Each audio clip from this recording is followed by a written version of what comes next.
வரவேற்புரையாற்றிய நம்முடைய மாநகர் மாவட்ட செயலாளர் அண்ணன் வெல்லமண்டி சோமு அவர்களே,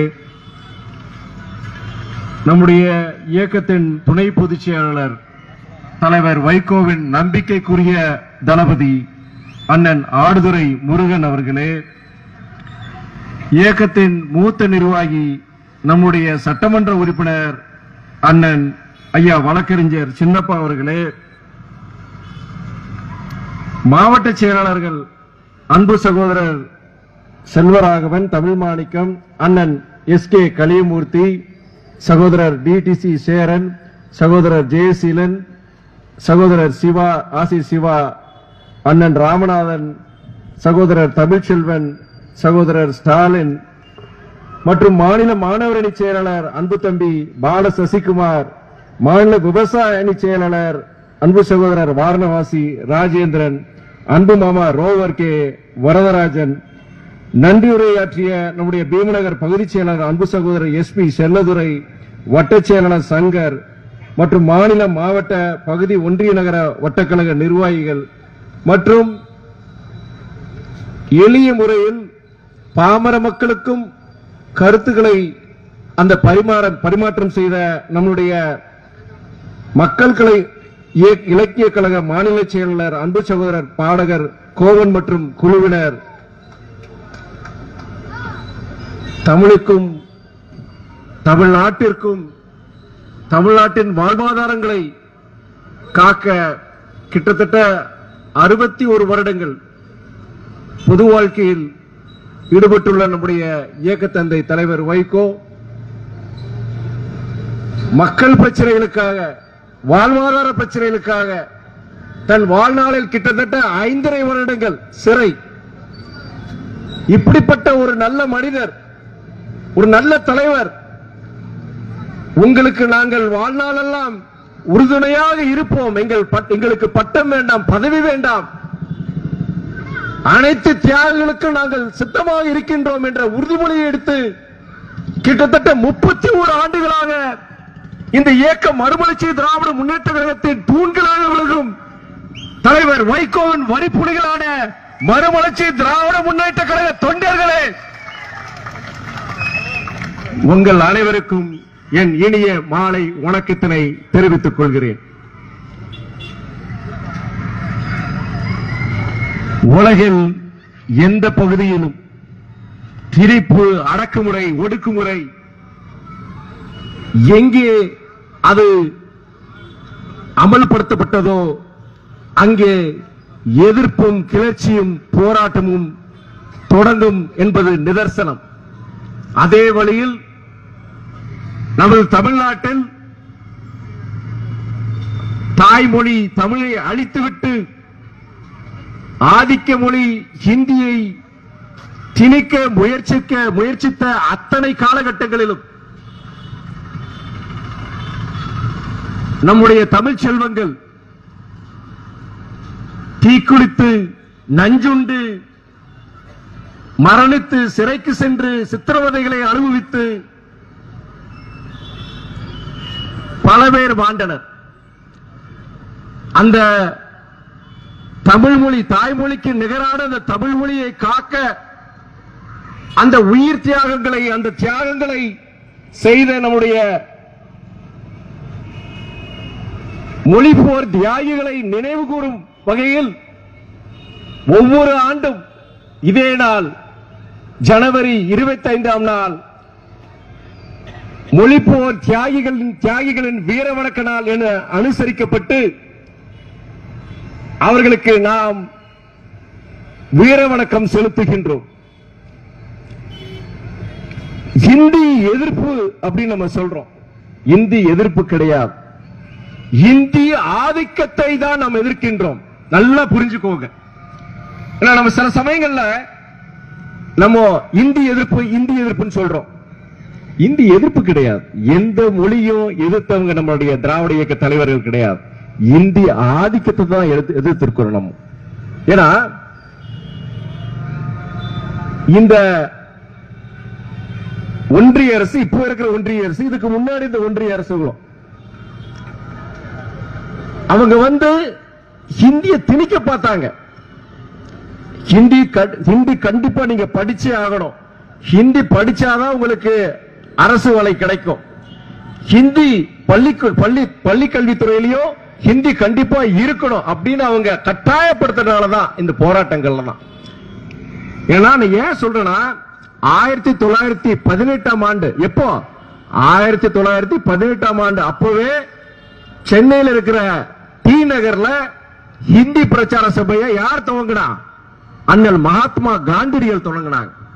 அப்ப நம்ம எதிர்க்கலையே. 1964ஆம் ஆண்டு அந்த இந்தி பிரச்சார சபையை இந்தியாவுடைய மிகச்சிறந்த நிறுவனங்கள் சொல்லிட்டு ஒன்றிய அரசு அறிவிக்குது. அதுக்கு நம்ம எதிர்ப்பு தெரிவிக்கலையே. அந்த ஹிந்தி பிரச்சார சபையில பல பேர் போய் ஹிந்தி கத்துக்கிட்டாங்களா, அதை நம்ம எதிர்க்கலையே. ஹிந்தியை நாங்க எதிர்க்கல, தயவு செய்து புரிஞ்சுக்கோங்க. ஏன்னா இன்னைக்கு சில மேதாவிகள் ஒரு கருத்து வைக்கிறாங்க. என்ன கருத்து? திராவிட இயக்கங்கள் இந்த ஹிந்தி எதிர்ப்பை அரசியல் வாக்கு வங்கிக்காண்டி பயன்படுத்துறாங்க. சரி, வாக்கு வங்கி அரசியல் ஈடுபடாத திராவிடர் கழகம், தந்தை பெரியார் அவங்க என்ன பண்ணாங்க? யோசிச்சு பாருங்க. நீங்க ஹிந்தி ஆதிக்கத்தை தான் நாங்க எதிர்த்தோம், ஹிந்தி மொழியை எதிர்க்கல நாங்க. ஆனா நீங்க மொழியை நீங்க பிற மொழியில அழிக்க நினைக்கிறீங்க. நான் ஒரு சமீபத்தில் நடந்த சம்பவம், நான் நாடாளுமன்ற உறுப்பினர் ஆன பிறகு ஒரு சம்பவத்தை நான் சொல்றேன். நான் நம்முடைய பள்ளிக்கல்வித்துறை அமைச்சர், என் அருமை சகோதரர், என்னுடைய ஆர்வீர் நண்பர் அன்பில் மகேஷ் பொய்யாமொழி அவர்கள் டெல்லிக்கு வரார். டெல்லிக்கு யாரை பார்க்க வராரு? டெல்லியுடைய ஒன்றிய கல்வி அமைச்சர் தர்மேந்திர பிரதான் அவரை பார்க்க வரார், நாடாளுமன்றத்துக்கு வரார். அப்ப எனக்கு தகவல் வருது, நம்மளுடைய தமிழ்நாட்டை சார்ந்த நாடாளுமன்ற உறுப்பினர் எல்லாருமே சேர்ந்து நம்ம போய் பார்க்கணும்னு சொல்லும் போது நானும் நம்முடைய அமைச்சரோட போறேன். நான் அப்போ அமைச்சரோட அறையில உள்ள போனதுக்கு அப்புறம் அவர் நம்மளுக்கு உபசரிக்கிறாரு, டீ காபி கொடுக்கிறாங்க, எல்லாம் சாப்பிட செய்யறோம். அப்போ நம்முடைய தமிழ்நாட்டை சார்ந்த கல்வித்துறை அதிகாரிகள் அவங்க சொல்றாங்க ரொம்ப ஒரு பவ்யமா, சார் நம்மளுடைய சமகர சிக்ஷா அபியான் அந்த ஒன்றிய அரசு திட்டத்தைப்படி இந்த வருஷம் எங்களுக்கு 2000 கோடி கிட்டத்தட்ட வரல சார், ரொம்ப சிரமப்படுறோம் சார். நான் அதே நேரத்தில் அந்த ஒன்றிய அரசு திட்டத்தின்படி நம்ம எல்லாத்தையும் நாங்க நிறைவேற்றிட்டோம். உங்க ஒன்றிய அரசு சொல்லியிருக்காங்க சமகர சிக்ஷா அபியான் படி தமிழ்நாட்டு முதலிடம், நம்ம நாட்டிலேயே தமிழ்நாடு சிறப்பா அதை செயல்படுத்தி இருக்கு, தமிழ்நாட்டுடைய பள்ளிக்கல்வித்துறை சிறப்பா செயல்படுத்தி இருக்குன்னு சொல்லி உங்க அரசாங்கமே சொல்லியிருக்கு சார். ஏன் சார் அந்த நிதியை நீங்க கொடுக்க மாட்டேங்கிறீங்க? ரொம்ப பவ்யமா சொல்றாங்க. அமைச்சர் சகோதரர் அன்பில் மகேஷ் பொய்யாமொழி அவர் சொல்றார், sir minister kindly please take note sir அப்படின்னு சொல்லிட்டு அவரும் அதை எக்ஸ்பிளைன் பண்றார், ஆங்கிலத்தில் சொல்றார். அதெல்லாம் கேட்டுட்டு அமைச்சர் அவர் சொல்றார் ஒரு ஆணவமான ஒரு இதுல, நீங்க 40 வருஷம் பின்னாடி இருக்கிறீங்க, நீங்க மும்மொழி கொள்கையை ஏத்துக்க மாட்டீங்க, ஹிந்தியை எதிர்ப்பீங்க, நாங்க எதுக்கு உங்களுக்கு நிதியை கொடுக்கணும்? இது அப்படியே தான் அமைச்சர் சொன்னாரு. You Tamil Nadu government will not accept the 3 language policy. You will always oppose Hindi. You are 40 years behind. Kindly wake up. Come up to reality. I am a Oriya man. நான் ஒரிசாக்காரன், நானும் ஒரியா பாஷை பேசுறவன். எங்க மாநிலத்தையும் நாங்க ஏத்துக்கிட்டோம், ஏன் இப்படி இருக்கீங்கன்னு சொல்லிட்டு நீங்க என்னைக்கு இந்த மும்மொழி கொள்கையை ஏத்துக்கிறீங்களோ அன்னைக்குதான் உங்களுக்கு நிதி கொடுக்க முடியும் சொல்லிட்டு சொல்றார். அப்ப அமைச்சர் மகேஷ் பொய்யாமொழி சொல்றாரு, சார் மும்மொழி கொள்கைக்கும் இந்த திட்டத்துக்கு என்ன சம்பந்தம்? சமகர சிக்ஷா அபியான் திட்டங்கிறது பல்வி கல்வித்துறையுடைய திட்டம், அந்த திட்டத்தின்படி எல்லா இதையும் நாங்க நிறைவேற்றிருக்குமே, ஏன் நீங்க தலைக்கும் காலுக்கும் முடிச்சு போடுறீங்க? இங்க நிதி இல்லாம தமிழ்நாடு இருக்கிற அரசு பள்ளிகள் கூட ஆசிரியருக்கு சம்பளம் கொடுக்க முடியல, அடிப்படை வசதிகளை செஞ்சு கொடுக்க முடியல, நிறைய பள்ளிக்கூடங்களுக்கு அந்த அடிப்படை வசதினா நீங்க பாத்ரூம் வசதி எல்லாம் பல இது நம்ம அரசாங்கம் செய்ய நினைக்கிறது முடியல.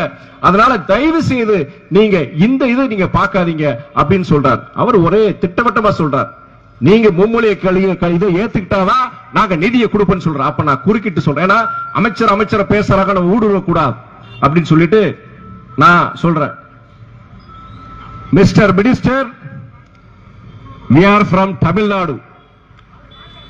The core ideology of Dravidian politics is the 2 language formula. We will never accept the 3 language formula. It is because that we stuck to the 2 language policy. our Tamil students, our Tamil youngsters, they dominate every sphere in this world. Today you go to America, you go to Europe, you take the IT sector, you take the medical sector, our Tamil youngsters, they dominated. It is because of the two language policy we have prospered. Tamil Nadu has prospered, sir, and we will never accept. Orissa might accept, but Tamil Nadu will never accept it, sir. நாங்க திராவிட கட்சி இயக்கங்களுடைய முக்கிய கொள்கை இருமொழி கொள்கை. அந்த இருமொழி கொள்கையை ஏத்துக்கிட்டதுனாலதான் இன்னைக்கு தமிழ்நாடு முன்னேறி இருக்கு. இன்னைக்கு எங்களுடைய மாணவர்கள் உலகத்தில் இருக்கிற அனைத்து துறைகள், ஐரோப்பா போங்க, அமெரிக்கா போங்க, அனைத்து துறைகளுடைய தமிழ் மாணவர்கள் முதன்மையான ஒரு இடத்துல இருக்கிறாங்க.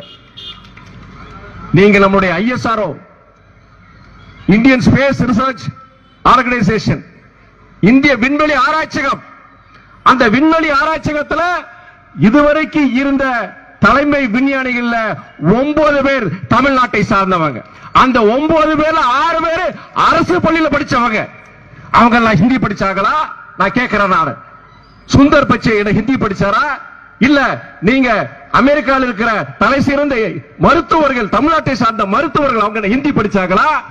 நாங்க அதனால என்னைக்கோ நீங்க உங்களுடைய மாநிலம் ஹிந்தியை ஏத்துக்கலாம், நாங்க என்னைக்கு ஹிந்தி ஏத்துக்க முடியாது நான் சொன்னேன். மறுபடியும் இன்னொன்னு சொன்னேன் நானு. அப்ப நீங்க சொல்றீங்க 3வது மொழியை கத்துக்கிறது என்ன தப்பு, மாணவர்களுக்கு நல்லதான நீங்க சொல்றீங்க. அந்த வாதத்துக்கே நானும் வரேன். நானு 3வது மொழி கத்துக்கிறது நல்லதுன்னு நானும் சொல்றேன். நீங்க இன்னைக்கு make in India go global சொல்றீங்க.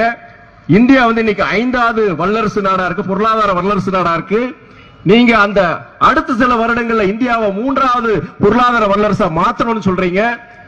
அப்போ வெளிநாடுகள் போன நம்மளுடைய இளைஞர்களுக்கு வெளிநாட்டு மொழி கத்துக்கிறது நல்லதுதானே? நம்ம மாணவர்கள் இன்னைக்கு உங்களுக்கு தெரியும் எத்தனை பேர், லட்சக்கணக்கான தமிழக மாணவர்கள், இந்தியர்கள், லட்சக்கணக்கான இந்தியர்கள் இன்னைக்கு அமெரிக்காவிலும் யூரோப்லயும் இருக்கிறாங்க. சைனாவோட தொழில் பண்ணிட்டு இருக்கிறோம். நம்முடைய மாணவர்கள் இளைஞர்கள் வெளிநாடுக்கு போகும்போது ஒரு ஜப்பானிய மொழியோ, ஒரு சைனாவை சார்ந்த மாண்டரின் மொழியோ, ஒரு ஜெர்மன் மொழியோ, பிரெஞ்சு மொழியோ கத்துக்கிறது என்ன தவறு? இப்ப அந்த 10 வருஷத்துல என்ன பண்ணிருக்கீங்க? நீங்க படிப்படியா அந்த வெளிநாட்டு மொழியில கத்துக்க முடியாத ஒரு சூழ்நிலையை நீங்க உருவாக்கி இருக்கிறீங்க. நீங்க ஆசிரியர்கள் கிடையாது. புதிய கல்விக் கொள்கை, நேஷனல் எஜுகேஷன் பாலிசி நீங்க சொல்றீங்களே, அமல்படுத்தணும்னு ஏத்துக்கணும் நீங்க சொல்றீங்களே, அந்த புதிய கல்விக் கொள்கைப்படி என்ன சொல்றாங்கன்னா 2வது மொழியே 3வது மொழியே ஒரு இந்திய மொழியா தான் இருக்கணும்னு சொல்றாங்க. நல்ல கவனிங்க. 2வது மொழி, 3வது செகண்ட் லாங்குவேஜ், தேர்ட் லாங்குவேஜ் ஒரு இந்திய மொழியா தான் இருக்கணும்னு சொல்றாங்க. உதாரணத்துக்கு ஒரு தமிழ்நாட்டை சார்ந்த மாணவன் அவன் இங்கிலீஷ் எடுக்கிறான், தமிழ் எடுக்கிறான், 3வது மொழி அவன் இந்திய மொழி எடுக்கணும்னு சொன்னா அவன் கன்னடம் படிப்பானா, மலையாளம் படிப்பானா? வேற வழி இல்லாம ஹிந்தியை தான் படிக்க போறான். அததான் மறைமுக திணிப்புன்னு சொல்றோம். ஹிந்தியை நீங்க வைங்க, நீங்க ஹிந்தியை கத்து கொடுங்க. அது மாணவர்கள் முடிவெடுக்கட்டும். மாணவர்களுடைய பெரியோர், அவங்க பெற்றோர்கள் முடிவெடுக்கட்டும். நீ யார் முடிவெடுக்கிறதுக்கு? ஒன்றிய அரசு நீ யார் முடிவெடுக்கிறதுக்கு? நான் கேட்கிறேன். நானு இதைத்தான் நான் மறைமுக திணிப்புன்னு சொல்றேன். நான் நேரடி திணிப்போ மறைமுக திணிப்போ தமிழ்நாட்டில் கடைசி தமிழன் இருக்கிற வரைக்கும் இங்க ஹிந்திய எதுப்போ நான் சொல்றேன். நான் அமைச்சர்கிட்ட நானு அதுக்கப்புறம் என்ன யோசிச்சு, நானு இவ்வளவு காரசாரமா பேசிட்டு போய் அதுக்கப்புறம் நாடாளுமன்றத்திலே அப்பப்ப காரசாரமா பேசுறமே, என்னுடைய திருச்சி மக்களுக்கு நான் அதான் கோரிக்கை எடுத்துட்டு போனா செய்வாங்களாங்கிற ஒரு பயம் இருக்கு எனக்கு. நான் நிதர்சனம் வெளிப்படையா பேசுறவன். நான் அதே மந்திரி தர்மேந்திர பிரதான், ஒன்றிய அமைச்சர் தர்மேந்திர பிரதான் முதல் சந்திப்பு நான் சொல்றேன். நான் ஒரு நாடாளுமன்றத்துக்கு போய் ஒரு 4வது நாள் நினைக்கிறேன். நான் அந்த பாத்ரூம் உள்ள போறேன். அவர் வெளியே வரார். வெளியே வரும்போது திடீர்னு பார்த்துட்டு வாட் இஸ் திஸ் அப்படின்னு கேட்டார். இந்த பட்டையை பார்த்து வாட் இஸ் திஸ் கேட்டார். Sir, this is my party black sir சொன்னார். அவரு விச் பார்ட்டி அப்படின்னு சொல்றாரு.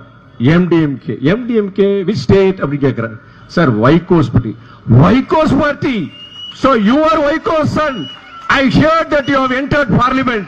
Nice meeting you சொன்னார். மாதிம்கான் சொல்லும்போது தெரியல, வைகோன்னு சொல்லும்போது அதே தர்மேந்திர பிரதான் இது வைகோடைய பையனா நான் கேள்விப்பட்ட, நீ பாரு, எப்ப வேணா பாருன்னு சொன்னார். நான் இந்த கூட்டத்துக்கு நம்முடைய அமைச்சர் மகேஷ் பொய்யாமொழி போகும்போது அண்ணன் அந்த கூட்டம் காரசாரமா முடிஞ்சதுக்கு அப்புறம் அண்ணன் திரும்ப வந்து என்ன அமைச்சர்கிட்ட அறிமுகப்படுத்த பார்த்தார். This is Durai Vaiko, son of our great Vaiko அப்படின்னு சொல்லி அண்ணன் திரும்ப சொல்றாரு. அப்போ ஐ met this gentleman some time back. I know he is Vaiko's son, such a great leader. 15 years back when I saw him first in the parliament with the black shawl in his 6-foot man with a black shawl, the way he used to speak, I became an ardent fan of him. முதல் தமிழ்ல சொல்றேன். வெறும் வைக்க போய் 4 நாள் மணிக்கு பார்த்தேன். நானு 15 வருஷத்துக்கு முன்னாடி நான் முதல்ல நான் நாடாளுமன்ற யார் சொல்றாரு, ஒன்றிய அமைச்சர் தர்மேந்திர பிரதான் சொல்றாரு.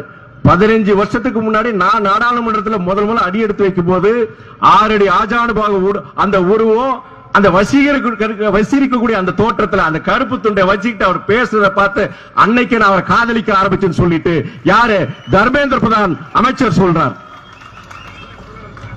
அதே மாதிரி ரயில்வே துறை அமைச்சர் அஸ்வினி வைஷ்ணவ், திருச்சிக்கு உங்களுக்கு தெரியும் கிட்டத்தட்ட 10 ஆண்டுகளுக்கு மேலாக நமக்கு திருச்சிக்கு ரயில்வே துறை சார்ந்த எந்த இதுவும் நிறைவேற்றல அவங்க. அப்போ எனக்கு ஒரு சரி, நம்ம இவ்வளவு தூரம் 3 லட்சம் பேருக்கு நமக்கு ஓட்டு போட்டு ஜெயிச்சு கொடுத்திருக்காங்க இல்லையா, நம்ம எப்படியாவது நம்ம செய்யணுமே உண்மையிலே மனசால சொல்றேன். நான் அதே வேளை நல்லா பேசணும். நான் பேச்ச தயார் பண்ணிக்கிட்டேன். நான் அடுத்து ஒரு 4வது நபரா நீங்க பேசுவீங்கன்னு சொல்லிட்டு எனக்கு தகவல் வருது. அந்த நாடாளுமன்ற அரங்கத்துல அமைச்சர் ரயில்வே துறை அமைச்சர் அஸ்வினி வைஷ்ணவ் உட்கார்ந்து இருக்கிறாரு, சபாநாயகர் அங்க உட்கார்ந்து இருக்கிறாரு. அப்ப திடீர்னு அவர் அமைச்சர் வந்து அப்படியே சபையை விட்டு வெளியே போறார். அந்த வெளியே விட்டு போன பார்த்த உடனே டக்குன்னு நான் இந்த சைடு கதவை விட்டு ஓடி அப்படியே சந்திக்கிறேன். நான் வேகமா ஓடி போய் சந்திச்சுட்டு, sir good evening sir, I am Durai Vaiko son அப்படின்னு சொல்ல உடனே டக்குன்னு, so you are Vaiko son, such a great leader அப்படின்னு சொல்லிட்டு அவர் சிரிச்சுக்கிட்டே என்கிட்ட கையை கொடுத்தார். நான் சொன்ன அடுத்து நான் 3வது ஆளா நான் பேச வேண்டியது இருக்கும், உங்களை எதிர்த்து நான் பேச வேண்டியது இருக்கும், உங்க இயக்கத்தை எதிர்த்து நாங்க பேச வேண்டியது இருக்கும், உங்க சித்தாந்தத்தை எதிர்த்து நான் பேச வேண்டியது இருக்கும். தயவு செய்து தப்பா நினைச்சுக்காதீங்க சார் அப்படின்னு சொன்னேன். நான் எதுக்கு நான் தப்பா நினைக்க போறேன், சித்தாந்தத்துல எதிர்க்கிறோம். ஆனா வைகோ மாதிரி ஒரு தலை சிறந்த தலைவரை நம்ம நாட்டுல பார்க்க முடியாது. அவருடைய கொள்கை பிடிப்பு, அவருடைய எனக்கு பிடிச்சது அவருடைய கொள்கை பிடிப்பு. எதிர்த்தாலும் கடைசி வரைக்கும் எந்தவித நட்டம் வந்தாலும் கடைசி வரைக்கும் அவர் எதிர்க்கக்கூடிய ஒரு மனதைரியம் உள்ள ஒரு தலைவர் சொல்லிட்டு, நீ அவர் எனக்கு அவர் அப்பா மாதிரி, எனக்கு அவர் அப்பா, நீ எனக்கு தம்பி மாதிரி, உன் மனசுல என்ன இருக்கு போய் பேசு ராஜான்னு சொல்லி அனுப்பிச்சு விட்டார். போதும் இல்லையா நமக்கு. அதுக்கப்புறம் உள்ள வந்து அவர் வச்சுக்கிட்டு நான் ஒரு 3 நிமிஷம் தான் கொடுப்பாங்க, அதுக்கு மேல பெல்ல மைக்க கட் பண்ணி விட்டுருவானுங்க. நான் பேசும்போது விரல் நீட்டு பேசிட்டு இருந்தேன். நான் சபாநாயகர் பார்த்தேன், இந்த மாதிரிலாம் விரல் நீட்டுல பேசக்கூடாதுப்பா, இது சபை நாகரிகம் கிடையாதுன்னு சொன்னார். இல்ல சார் சொல்லிட்டு நான் பேசினேன். ஆனா ஏன்னா இதெல்லாம் ஏன் சொல்றேன்னா 2 விஷயம். ஒண்ணு, நம்முடைய கொள்கைகளை விட்டு கொடுக்க கூடாது. அதே நேரத்தில் காரிய கிற்கடாம சில சமயம் இருக்க வேண்டியது. எனக்காண்டி கிடையாது, இந்த திருச்சி மக்களுக்காக. 3 லட்சம் ஓட்டு, 3,13,094 வாக்குகள் வித்தியாசத்தில் வெற்றி பெற வச்சிருக்கிறீங்க. நீங்க பல பேர் இயக்கங்களை கடந்து தலைவர் அங்க இருக்கிறார் பாத்தீங்களா, அந்த வைகோங்கிற மனிதன், இவருடைய மகன் நிக்கிறாரு. கிட்டத்தட்ட 60 வருஷம் இந்த தமிழ்நாட்டுக்காண்டி உழைச்சிருக்கிறாரு.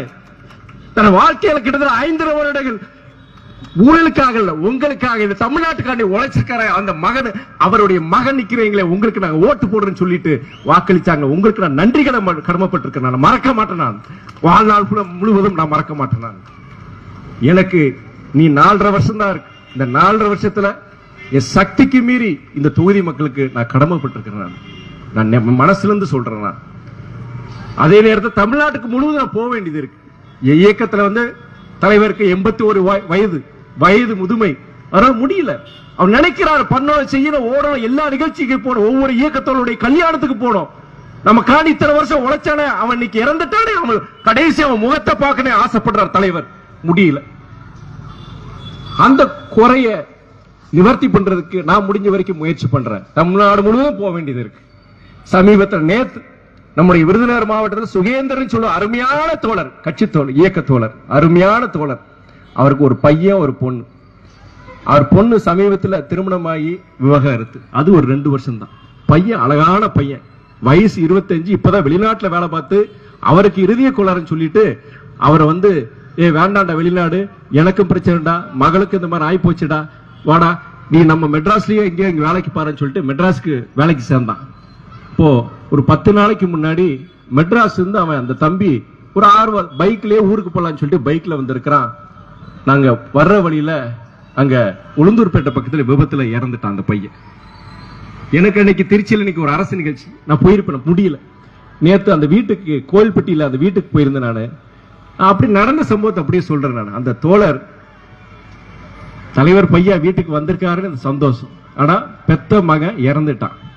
அந்த வீட்டுல அவர் மனைவி, மகள் பாக்குறதுக்கு அவ்வளவு சங்கடமா இருந்தது. ஆனா அந்த துக்கத்திலயும் அவங்களுக்கு ஒரு சின்ன ஒரு சந்தோஷம், தலைவர் மகன் இன்னைக்கு வந்திருக்கிறார். இந்த உறவு தானே ஓட வைக்குது. நாசமான இந்த அரசியல் இயக்குது என்ன? நீங்க தான் இயக்குறீங்க.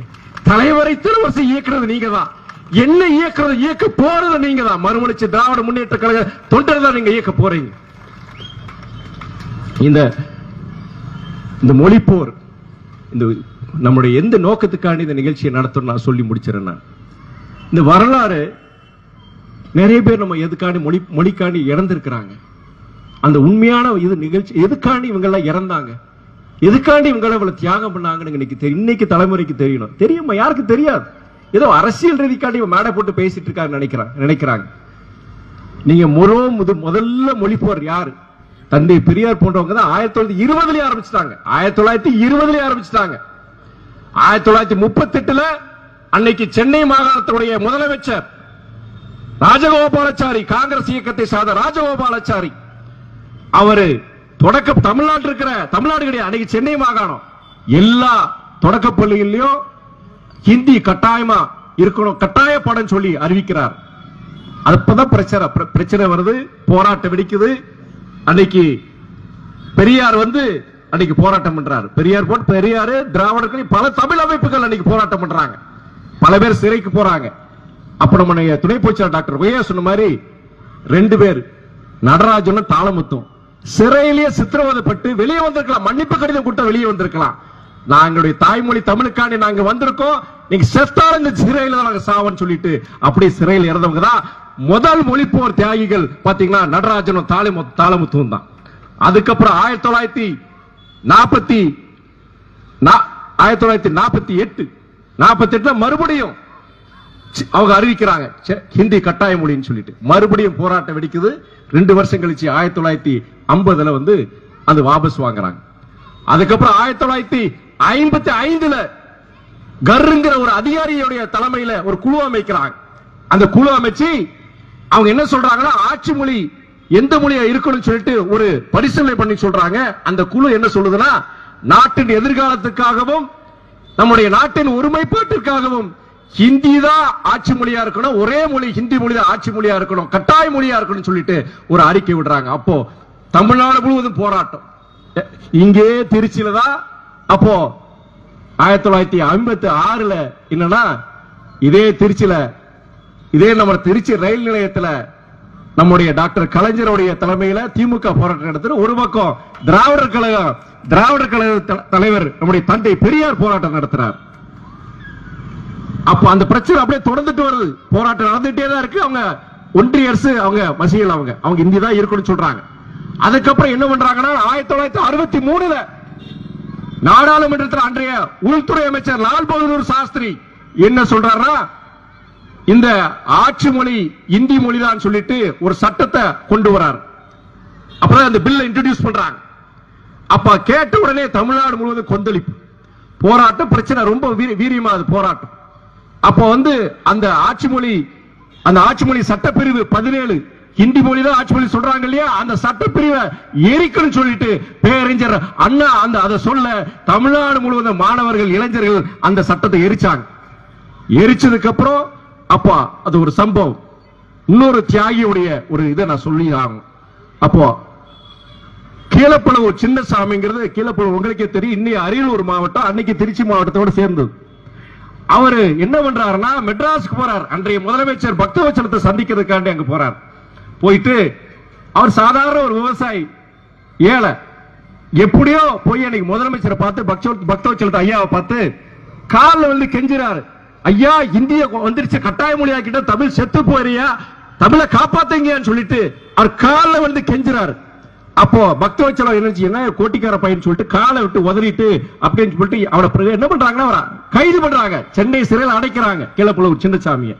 அதுக்கப்புறம் சில நாட்களுக்கு அப்புறம் விடுவிச்சு அவர் ஊருக்கு வரார்.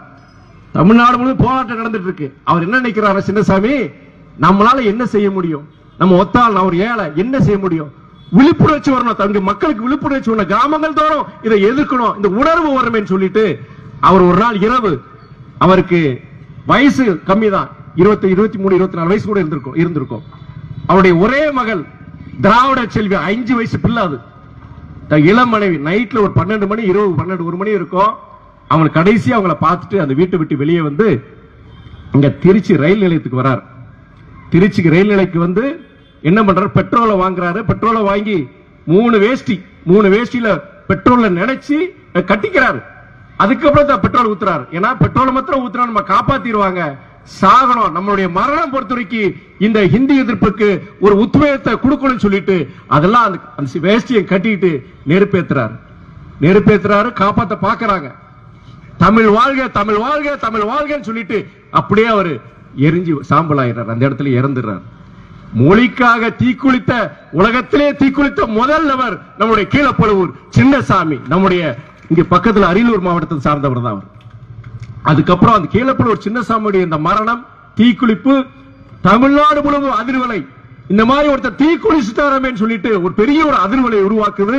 அதுக்கப்புறம் நம்ம கீரனூர் முத்து, சத்தியமங்கலம் முத்து, நம்முடைய கோடம்பாக்கம் சிவலிங்கம், அரங்கநாதன், இது மாதிரி கிட்டத்தட்ட ஒரு 5-6 பேர் தீக்குளிக்கிறாங்க. அடுத்து தீக்குளிக்கிறாங்க. அதுக்கப்புறம் நம்முடைய விராலிமலம் சண்முகம், அந்த அவர் என்ன பண்றாருன்னா விஷம் குடிச்சு தமிழ் மொழிக்காக நான் மரணிக்கிறேன்னு சொல்லிட்டு விஷம் குடிச்சு சாகிறார். கோயம்புத்தூர்ல தண்டபாணி, பீலமேடு தண்டபாணி, அவரும் சரி நம்மளும் மரணிக்குன்னு சொல்லிட்டு அவரு அந்த பகுதியில் ஒரு விழிப்புணர்ச்சி வரும்னு சொல்லிட்டு அவரு விஷம் குடிச்சு சாகிறார். தீக்குளிச்சு விஷம் குடிச்சு செத்து இந்த தமிழ் மொழிக்காண்டி அவங்க உயிர் விட்டாங்க. அவங்க இதெல்லாம் யோசிச்சு பாருங்க. அதுக்கப்புறம் இது நடந்தது 1900 கீழப்புலூர் சின்னசாமி மரணித்தது ஜனவரி 25, 1964 ஆண்டு. அந்த தியாகிகளுக்காண்டி நம்ம இந்த கூட்டம் நடத்தினாலுமே, இந்த வீர வணக்கம் நடந்தாலுமே முக்கிய காரணம் நம்முடைய கீழப்புலூர் சின்னசாமி மரணித்த நாள். இந்த நாள் 25ஆம் நாள். அது 65ல அதுக்கப்புறம் தொடருது. கிட்டத்தட்ட 4 முறை இந்த மொழி போர் நடக்குது. 4 விதம் முடிக்குது. இன்னைக்கு வரைக்கும் அதுக்கு தீர்வு வந்துருச்சா? கிடையாது. இன்னைக்கும் நம்முடைய இந்திய அரசியலமைப்பு சட்டப்படி அந்த சட்டப்பிரிவு 17 என்ன சொல்லுதுன்னா, ஆட்சி மொழி, அலுவல் மொழி இந்தி தான் இருக்கணும் சொல்லிட்டு சொல்லுது. நேரு சொன்னார், வாக்குறுதி வாயால சொன்னாரு, நாடாளுமன்றத்தில் சொன்னாரு. இந்தி பேசாத மாநிலங்களும் அவங்க விரும்புற வரைக்கும் அவங்க ஆங்கிலத்திலையும் அவங்க அலுவல் மொழியா வச்சுக்கலாம் அப்படின்னு சொன்னாரு. ஆனா எந்த சட்டத்திலையும் இல்ல. இதுக்காண்டி நம்ம போராடிட்டு இருக்கோம். நமக்காண்டி போராடுங்க, தமிழ் மொழிக்காண்டி. தமிழ் மொழி மாத்திரம் கிடையாது, அது அடையாளம்.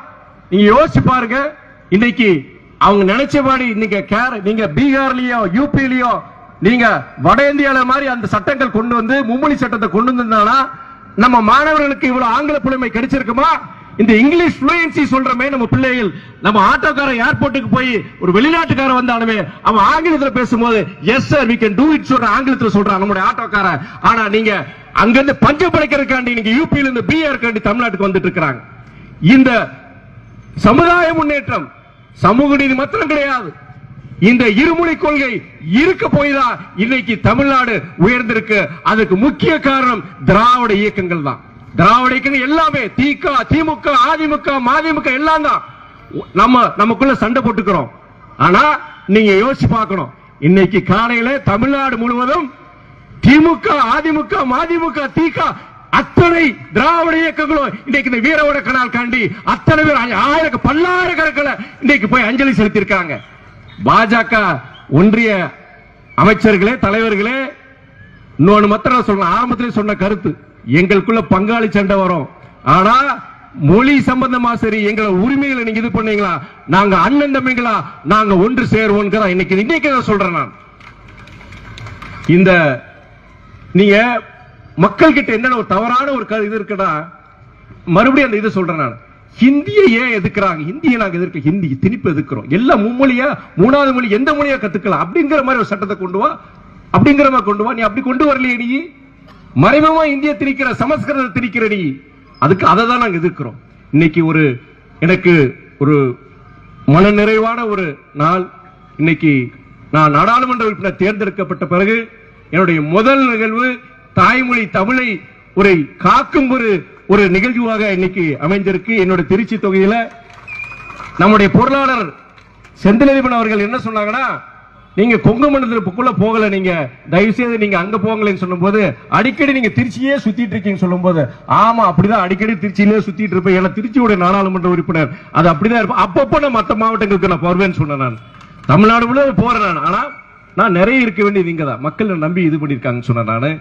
நான் அதனால முடிவுரைக்கு வந்துடுறேன். நான் நீங்க தோழர்கள் அனைவருக்கும் இந்த நிகழ்விற்கு பல்வேறு இடங்களில் வந்திருக்கிறீங்க. உங்களுக்கு தலைவர் வைகோவின் சார்பாக, மறுமலர்ச்சி திராவிட முன்னேற்ற கழகத்தின் சார்பாக என்னுடைய நன்றியை தெரிவித்துக் கொள்கிறேன். நம்முடைய வீரவணக்க நாள் தியாகிகளுடைய இந்த கூட்டத்தில் வழியாக நம்முடைய தமிழ் மொழிக்காகவும் இந்த இருமொழி கொள்கையை அதை நடைமுறைப்படுத்தவும் நாம் சம்மதம் எடுப்போம் என்ற இந்நாள் நாம்